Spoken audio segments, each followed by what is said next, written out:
కేంద్రంలోని నరేంద్ర మోదీ సర్కార్ అకస్మాత్తుగా గత శనివారం రాత్రి ఏకంగా 9 మంది గవర్నర్లు, లెఫ్టినెంట్ గవర్నర్లను నియమించింది. రాష్ట్రపతి ద్రౌపది ముర్ము ఉత్తర్వులు కూడా జారీ చేసేశారు. సడన్గా వీరిని మార్చాల్సిన అవసరం ఎందుకు వచ్చిందన్న అనుమానం రావచ్చు అందరికీ. ఇటీవల ముగిసిన లోక్సభ ఎన్నికలలో అనుకున్న ఫలితాలను సాధించలేకపోయింది బీజేపీ. దీంతో రాబోయే రోజుల్లో పార్టీని మరింత బలోపేతం చేసేందుకు త్వరలో కొన్ని రాష్ట్రాల్లో ఎన్నికలు కూడా జరగబోతున్నాయి. ఈ నేపథ్యంలో ఆయా రాష్ట్రాల్లో తమకు అనుకూలమైన గవర్నర్లను నియమించి లబ్ధి పొందాలి అనేది ఢిల్లీ బీజేపీ పెద్దల ఆలోచన అన్న అభిప్రాయాలు ఢిల్లీ పొలిటికల్ సర్కిల్స్లో ఇప్పుడు వినపడుతున్నాయి. గవర్నర్ల కహానీ గురించి ప్రత్యేక కథనం ఇప్పుడు చూద్దాం.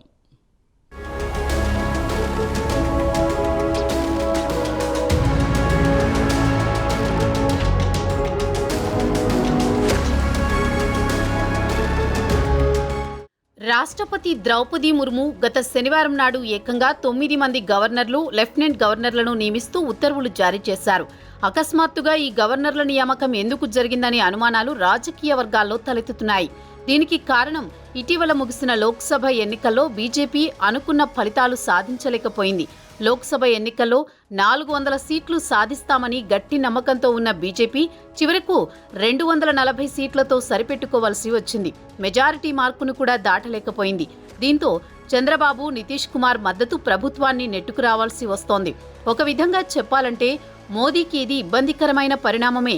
అయినా ప్రధానమంత్రిగా కొనసాగాలంటే కొన్నిసార్లు కాంప్రమైజ్ కావాల్సిందేగా. ఇక త్వరలో దేశంలోని కొన్ని రాష్ట్రాల్లో శాసనసభ ఎన్నికలు ముంచుకు వస్తున్నాయి.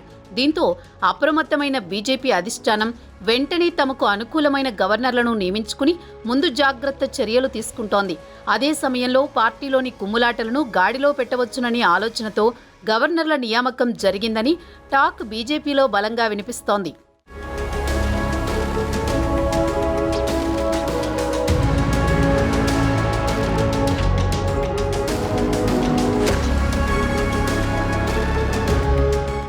మాజీ కేంద్ర మంత్రి సంతోష్ గంగ్వార్కు గత లోక్సభ ఎన్నికల్లో బీజేపీ టికెట్ ఇవ్వలేదు. దీంతో ఆయనను బుజ్జగించడానికి జార్ఖండ్ గవర్నర్గా నియమించారు. అదీ కాకుండా ఆయన ఓబీసీ నాయకుడు. జార్ఖండ్లో ఏడాది నవంబర్లో లేదా డిసెంబర్లో ఎన్నికలు జరగనున్న క్రమంలో ఓబీసీ ఓట్లను దండుకోవడానికి ఆయనను జార్ఖండ్ గవర్నర్గా నియమించారన్న టాక్ వినిపిస్తోంది. త్వరలోనే ఎన్నికలు సమీపిస్తున్న నేపథ్యంలో తెలంగాణ నుంచి సిపి రాధాకృష్ణన్ను గవర్నర్గా మహారాష్ట్రకు బదిలీ చేశారు. ఇక మోదీకి అత్యంత సన్నిహితుడు కె కైలాస్ నాథన్ లేదా కేకే అత్యంత శక్తివంతమైన ఐఏఎస్ ఆఫీసర్. గుజరాత్ సీఎంఓలో కొన్ని సంవత్సరాల పాటు సేవలందించారు. మోదీ గుజరాత్ సీఎంగా ఉన్నప్పటి నుంచి ఆయన అక్కడ సీఎంఓలో ప్రిన్సిపల్ సెక్రటరీగా పనిచేశారు. ఇప్పటికే బోలెడన్ని సార్లు ఆయనకు ఎక్స్టెన్షన్ లభించింది. గత నెలలో ఆయన రిటైర్మెంట్ తీసుకున్నారు. అప్పుడే ఆయనకు కేంద్రంలో ఉన్నత పదవి ఇస్తారన్న టాక్ వినిపించింది. ప్రస్తుతం ఆయనను పుదుచ్చేరి లెఫ్టినెంట్ గవర్నర్గా నియమించారు. పరిపాలనా దక్షుడిగా పేరు తెచ్చుకున్న ఆయనను రాష్ట్రంలోని ఎన్డీఏ ప్రభుత్వంలో తలెత్తుతున్న అంతర్గత కుమ్ములాటలను పరిష్కరిస్తారన్న కోణంలోనే ఆయనను అక్కడికి తరలించారు. 2026లో కేంద్ర పాలిత ప్రాంతమైన పుదుచ్చేరిలో ఎన్నికలు జరగనున్నాయి.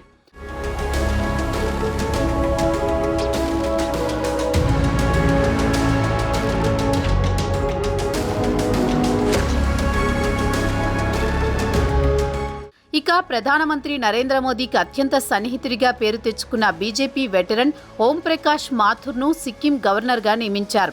అదే రాజస్థాన్కు చెందిన మరో సన్నిహితుడు గులాబ్ చంద్ కటారియాను ఆమ్ ఆద్మీ పార్టీ అధికారంలో ఉన్న పంజాబ్ గవర్నర్గా నియమించారు. అస్సాం గవర్నర్గా పనిచేసిన ఆయన ప్రస్తుతం పంజాబ్కు మార్చుతున్నారు. అస్సాంలో బీజేపీ ప్రభుత్వం అధికారంలో ఉంది కాబట్టి ఆయనకు ఎలాంటి ఇబ్బంది లేదు. ఇక పంజాబ్కు వస్తే ఇక్కడ ఆమ్ ఆద్మీ పార్టీ ప్రభుత్వం అధికారంలో ఉంది. ఇప్పటి వరకు గవర్నర్గా పనిచేసిన బన్వారీలాల్ పురోహిత్కు ఆప్ ప్రభుత్వానికి పచ్చగడ్డి వేస్తే భగ్గుమనే స్థాయికి వచ్చాయి సంబంధాలు. దీంతో పురోహిత్ రాజీనామా చేసి వెళ్లిపోయారు. ఇక త్రిపుర మాజీ డిప్యూటీ సీఎం జిష్ణుదేవ్ వర్మను కాంగ్రెస్ పాలిత రాష్ట్రమైన తెలంగాణకు గవర్నర్గా నియమించారు.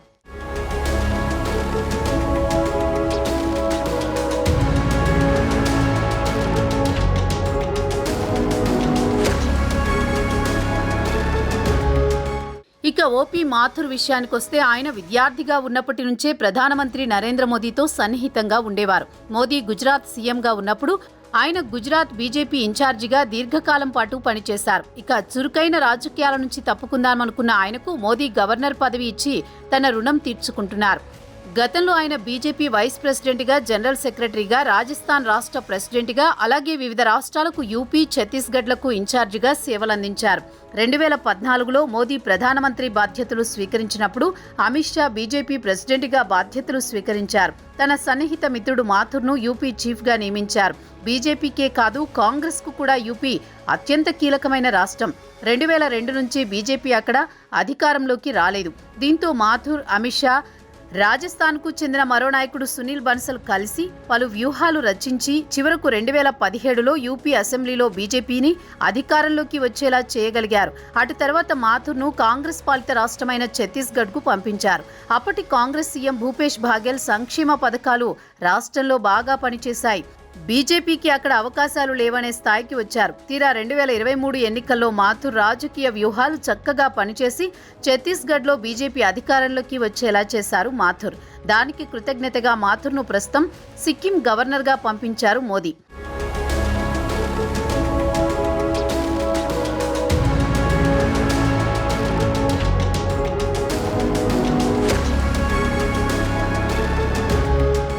అయితే మాథుర్ విషయానికి వస్తే ఆయన ఆర్ఎస్ఎస్ నుంచి బీజేపీలో అత్యంత శక్తివంతమైన రాజకీయ నాయకుడిగా ఎదిగారు. మోదీతో అత్యంత సన్నిహిత సంబంధాలున్నా తన రాష్ట్రం రాజస్థాన్లో ఆయన సీఎం కాలేకపోవడమే ఆయనకు వెలితిగా ఉంది.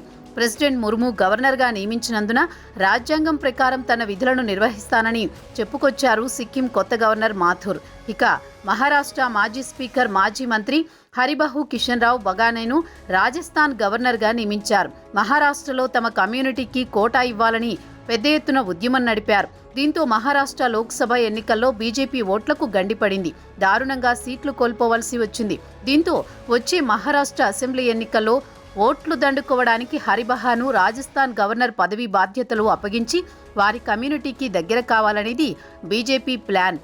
13 ఏళ్ల వయసులోని ఆర్ఎస్ఎస్లో చేరారు. ఒకానొక సమయంలో ఆయన న్యూస్ పేపర్లు విక్రయించి అంచెలంచెలుగా ఆర్ఎస్ఎస్ ఎదుగుకుంటూ వచ్చారు.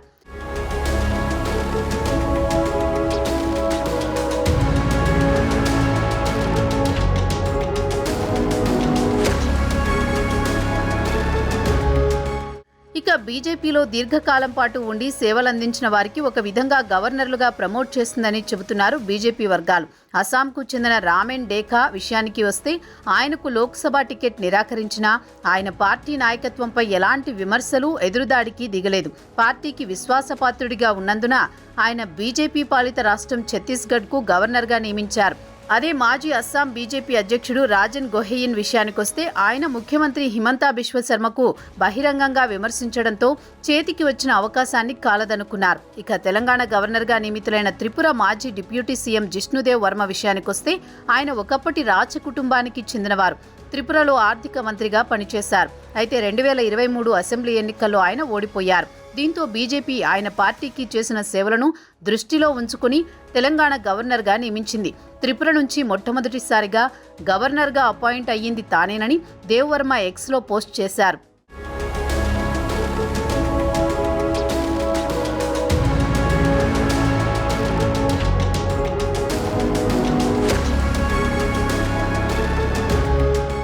మైసూర్కు చెందిన సిహెచ్ విజయశంకర్ విషయానికి వస్తే 2 సార్లు మైసూర్ ఎంపీగా చేశారు. ప్రస్తుతం ఆయనను మేఘాలయ గవర్నర్గా నియమించారు. కర్ణాటకలో ఆయన మంత్రిగా పనిచేశారు. కర్ణాటకలో కురుబ కులానికి చెందినవారు విజయశంకర్. కర్ణాటకకు చెందిన వారిని నిర్లక్ష్యం చేయడం లేదనే సంకేతం ఇవ్వడానికి విజయశంకర్కు గవర్నర్ పదవి ఇచ్చారు.